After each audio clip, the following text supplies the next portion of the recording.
This is a therapeutic Qigong practice focusing on joint hydration for arthritis prevention and relief. We'll start this practice standing in Wuji, or emptiness stance. The feet are placed shoulder distance wide and turned straight. Spread your toes and bend the knees slightly. Check to see that the weight is evenly balanced on each foot, front and back, as well as inner and outer edges of the foot. Invite the whole body to relax, especially the spaces in your joints. Let your arms move slightly away from the sides of your waist, as though they were suspended in water and weightless. Allow for a sense of openness, connection, and free flow of energy through your whole body. Let the tip of the tongue rest lightly on the roof of the mouth and close the teeth without clenching them. Invite spaces into the joints, creating less compression and friction, and allowing more comfort, ease, and fluidity. Each of our joints crave space, mobility, and hydration. When the effects of daily wear and tear are left unchecked, or joints become dried out, rigid, and unhappy, resulting in conditions such as inflammation and arthritis. Place your hands now onto the lower dantian, or navel center. Left yin hand over right for women, right yang over left for men, or whichever feels most comfortable today. Take a few breaths to center your awareness and steady your attention. Then release. We'll start with a clearing, filling, and sealing practice. Inhale, take your palms to the sides toward the sky and begin to gather. What you'll gather are feelings of stiffness and brittleness that can lodge in the body as dryness or lack of hydration, especially in the joints. Keeping your breath steady and natural, bend your elbows, middle fingers pointing towards each other. Slowly clear as the hands descend along the front of the body, sending the stiffness or brittleness out of the form of the body. As you clear the dryness and things that can lead to cracks and creaking in the bones and joints. Send this down into the earth to be composted and transformed. Then we'll repeat this. The movement will be the same, but the intention will change to gather suppleness, ease, and hydration with your hands. Lift what you gather all the way overhead. Then fill this ease, suppleness, and hydration into all of your joint spaces, leaving them less rough and more smooth, fluid, and supple. Feel your joints soak up this intention and image of health and hydration. Then finish the sequence by gathering what you've just filled to seal into your body. Again, the movement is the same, but we'll work with a different intention of sealing. Sealing is like putting a clear laminate over something. It protects the contents. By sealing in all the fluidity, spaciousness, and ease you've gathered into the form of your body, you give your joints a healthy, smooth articulation that can last throughout your Qigong practice today. As you finish, let your hands relax down by your sides. And then we'll start with a practice called wild horse shaking. This is one of my favorite daily practices. Begin by letting the lower abdomen, or dantian, gently rise and fall. Start slowly, and then begin establishing a steadier rhythm. Focus on shaking the hands, letting them be loose and relaxed as they shake. Keep the heels on the ground. Also extend the crown of the head towards the sky and the tailbone towards the earth. Look for a rhythm of pulsation, something that is uncontrived and natural, like a wild horse shaking its mane on an ancient prairie. Let the shaking feel releasing and effortless. Shaking the body like this relieves stress on our joints, but is also highly beneficial for our overall level of health.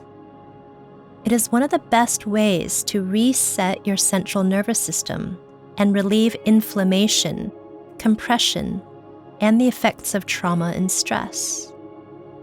In fact, many who study the effects of trauma have found that shaking can be one of the best ways of discharging trauma after a stressful situation.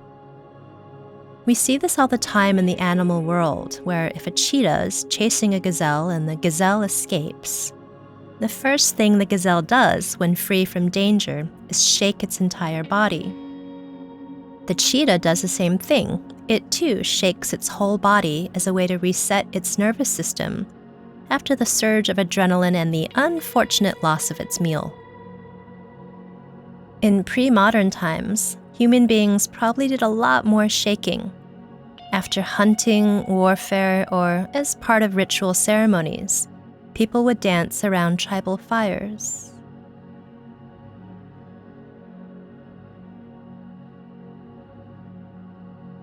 Here you can also sometimes exhale a few times through the mouth,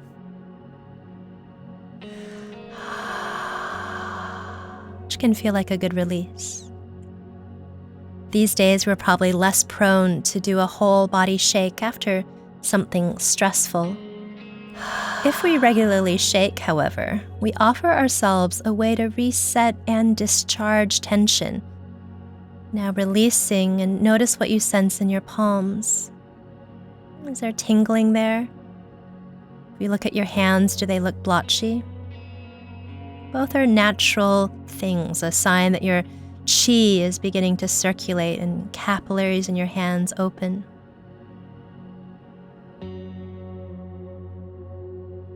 Now we'll do some movements for the neck and head. Hands back on the lower dantian. Adjust your feet so they're comfortable and rooted.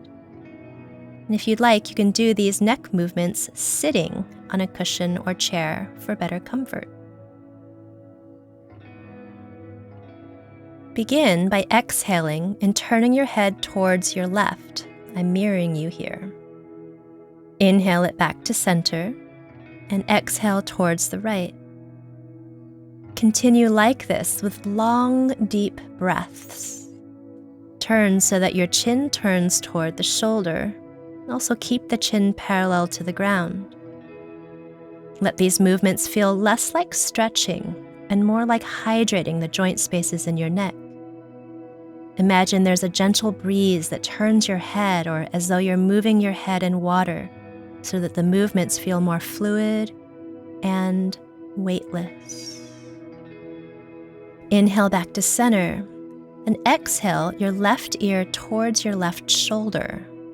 Inhale it back to center, and exhale to the right. Continue inhaling back to center, and exhaling towards the left. As you do this, let the head feel swayed side to side by a gentle wind or water current.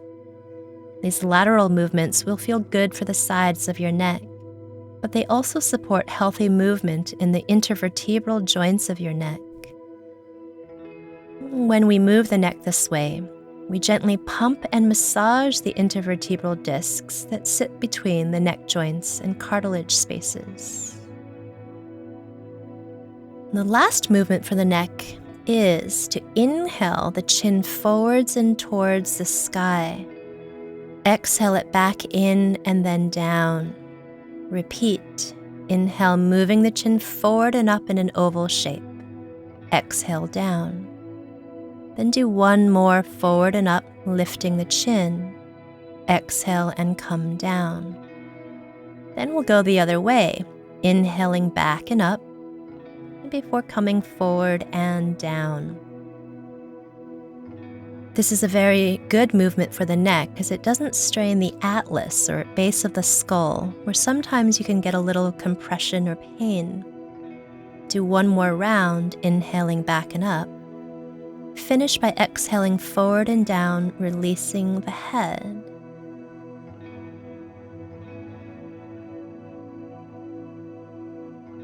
Then release the hands from the lower dantian.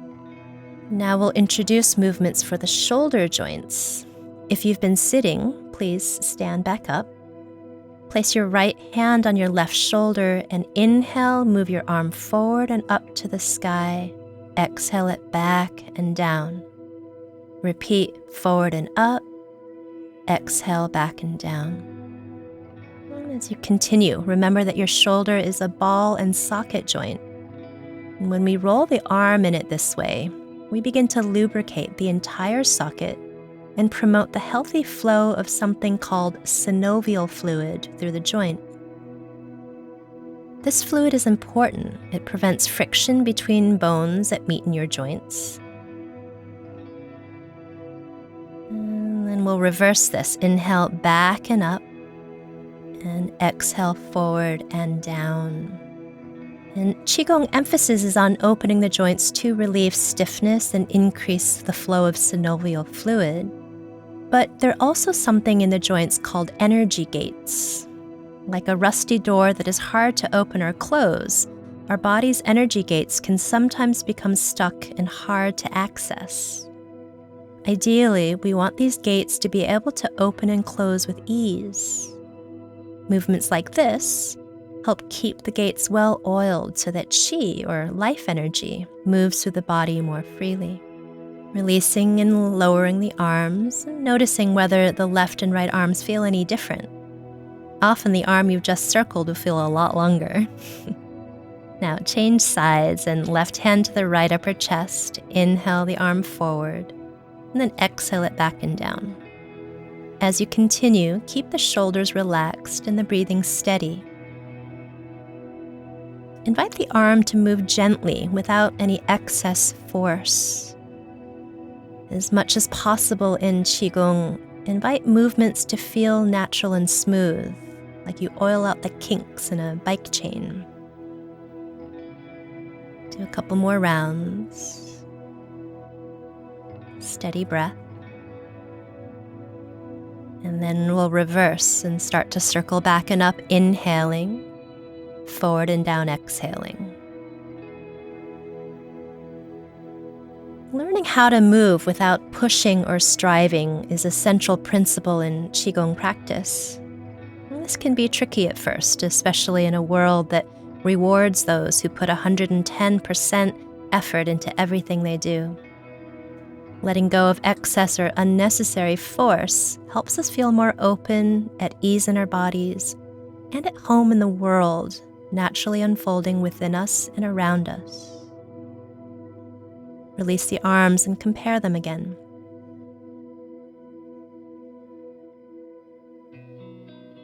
Our next movement for the joints is a variation of opening and closing the gates.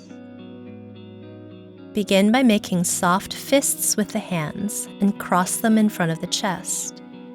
Then, inhale and expand your arms open to the two sides.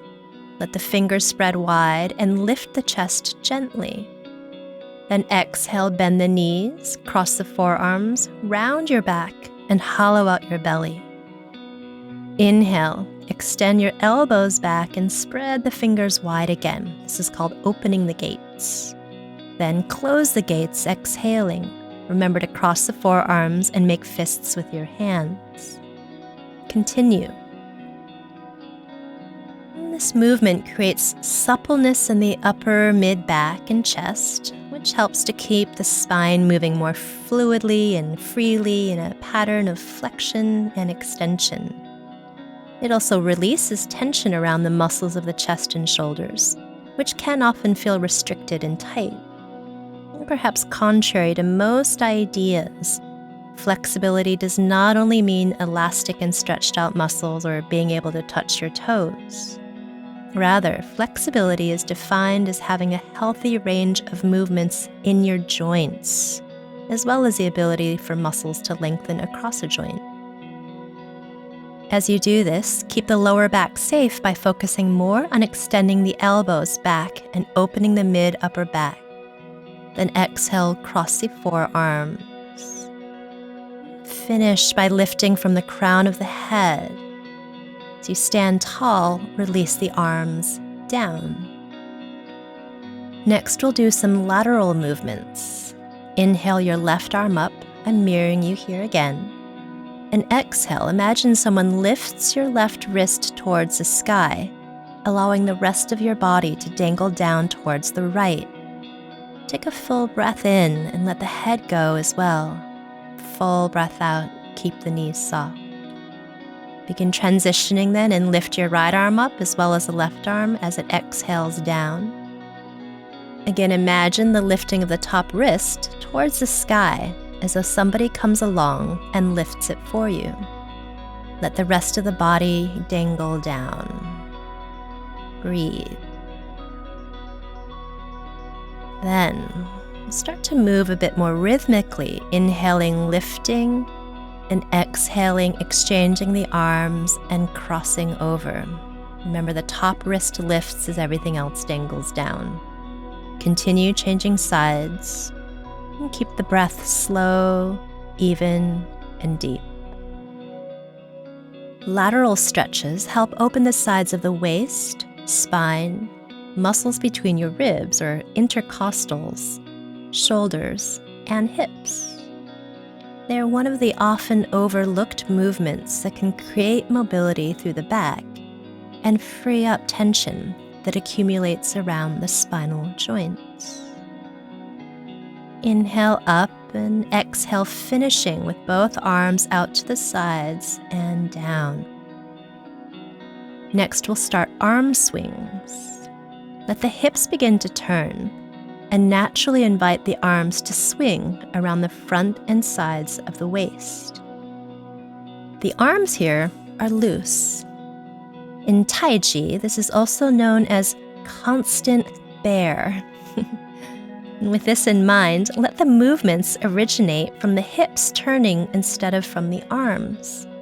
In time, the arms will naturally start to build some momentum and wrap around the front and back sides of the body, sort of like a bear constantly turning and walking. Keep the knees stable so you don't turn on them and put undue torque or pressure on hinge joints that aren't designed to turn, and also lightly grip your toes. This will help to stabilize the knees. Letting the arms swing and spine turn is good for rotation. So far, we've done extension and flexion through opening and closing the gates and lateral stretches.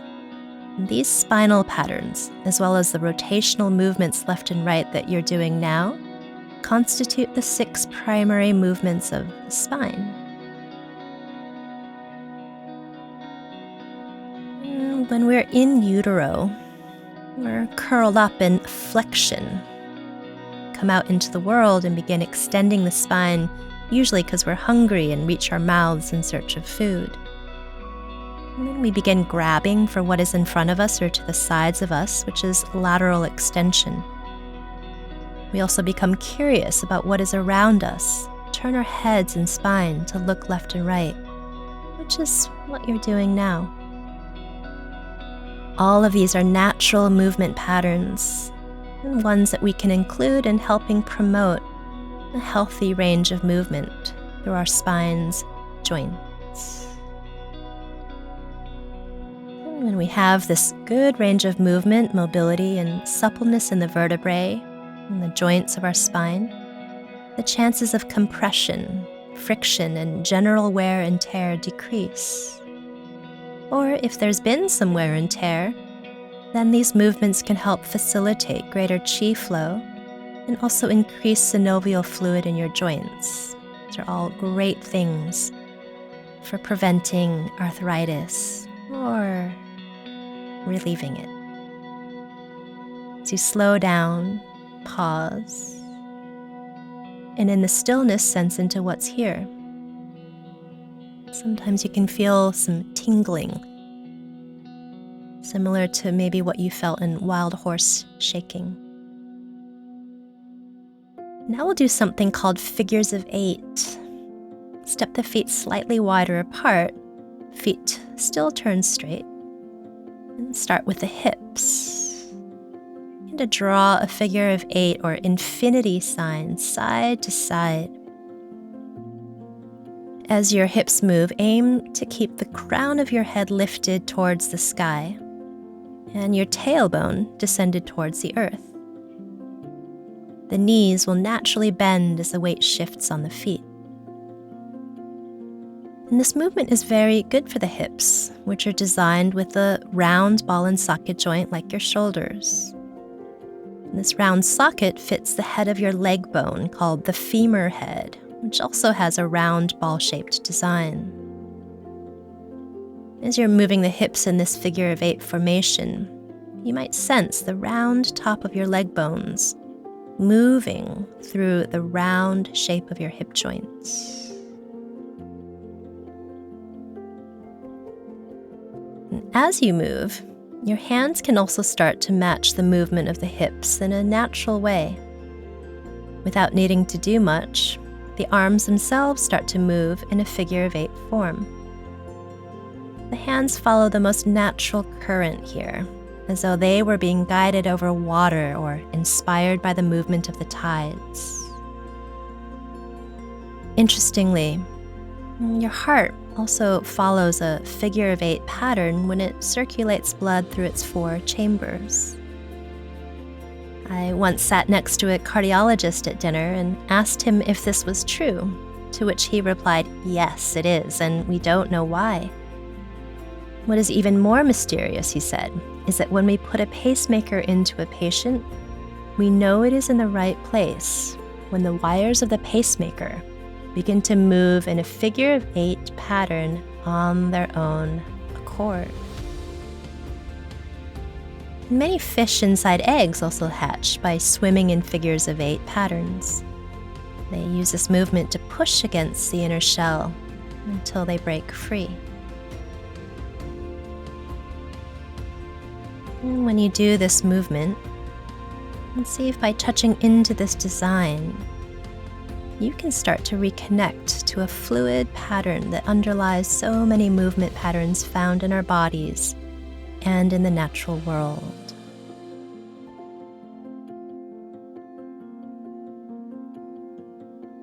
And start to reverse then and change the direction. You may want to start with just your hips at first and feel into the figure of 8 pattern. Once you feel set in the new direction, the arms and hands can start to move naturally back into the figure of 8 pattern as well. As you do this, keep the crown of the head to the sky, tailbone towards the earth. Sometimes, because of a sedentary lifestyle, poor posture, trauma, or stress, the overall health of our joints is compromised. And this causes the cartilage in our joints to deteriorate. And when there's not very much cushion left, that's what causes arthritis and pain, or the grating of bone against bone. Unfortunately, most of us will never feel a warning sign, though, for when this cartilage thins. And regular practice of movements like this, they can help prevent or, in some cases, reverse this process by increasing the flow of synovial fluid through the hip joints, but as well as through the knees, ankles, elbows, wrists, and finger joints. In other words, movements like this can be very therapeutic for most of our body's joint systems. And as previously mentioned, synovial fluid is what cushions the spaces between the joints, preventing compression of bone against bone. Think of it like engine motor oil. You need it to reduce friction or wear and tear on the moving parts. You also need it to help clean the sludge that tends to build up in the engine.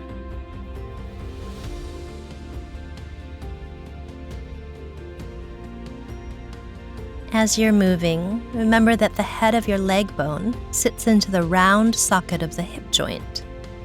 With these round spherical shapes in mind, sense into the rolling of your hip bone over the leg bone.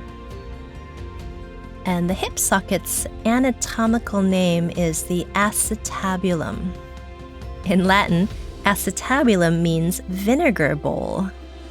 So you might think of the hip socket like a saucer-like shape you dip something into, like a Chinese dumpling or a piece of sushi. Then begin to slow this down, finding your way back to center. Notice whether in the stillness you can still sense an echo of the movement. Then slowly release. Step the feet closer in, shoulder distance wide. Shift the weight onto the left leg and foot. Begin to cross your right knee in towards the left knee, then let it open. Repeat. Let the breath here be natural. Notice I'm lifting the heel of the right foot and pivoting on the ball of the foot. This movement pattern is good for your hips, ankles, knees, and feet. And change sides. Weight on the right foot, cross the left knee in towards the right, then open it out, and continue feeling the pivot on the ball of the left foot. Also keep your standing leg steady, which helps improve balance and strength in that leg. And one more. Release. Now change the weight again onto your left foot. Place your right toes forward on the big toe side, weighting the ball of the foot down. Begin to circle the heel. This is particularly good for the feet and ankles. And after 8 or 9 circles one way, start to circle the heel the other direction.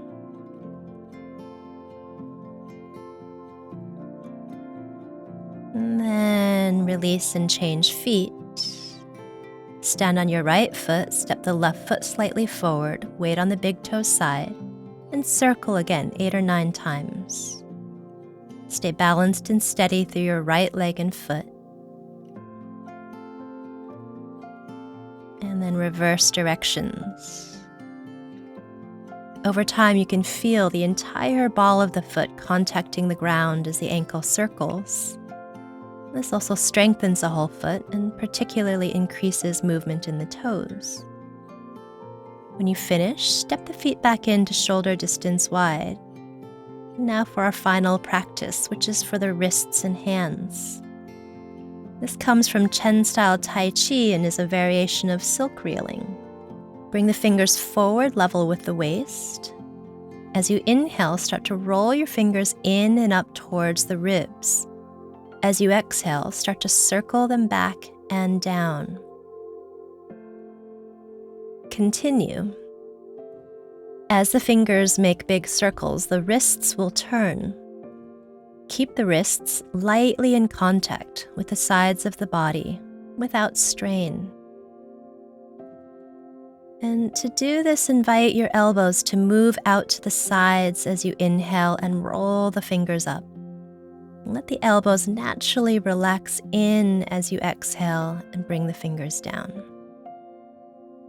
You can also let the knees alternately bend and straighten in a slight pulse as the wrists and hands turn. And then we'll reverse. Inhale and roll the fingers back and up towards the ribs. Exhale them forward and down. Continue remembering to gently keep the wrists in contact with the sides of the waist. And this is excellent therapy for the wrists, which can often feel tight and restricted, especially if you spend a lot of time in an office or working at a desk. As you roll the fingers, remember that the movement is named after cloud hands, which means that the hands move as though they were soft, silky, like clouds that effortlessly move across the sky. Slowly release. Prepare to do the closing form for peaceful Qi. Draw the arms out to the sides and gather what's healthy and balanced for your joints. Hydration, suppleness, nourishment. Breathe naturally and deeply. And once the palms come overhead, bend the elbows and point the middle fingers towards each other. Fill with all you've gathered into the form of your body. Let it shimmer into your joints. Chinese, this is called 按掌平qi, or press the palms down for peaceful qi. As you fill, invite a peaceful, calm, centered, vibrant balance into your whole body.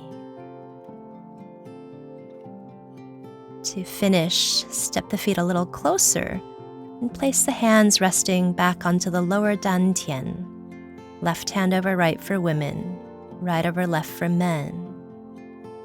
Taking a few moments to center and breathe. And this completes the practice of joint hydration for arthritis prevention and relief.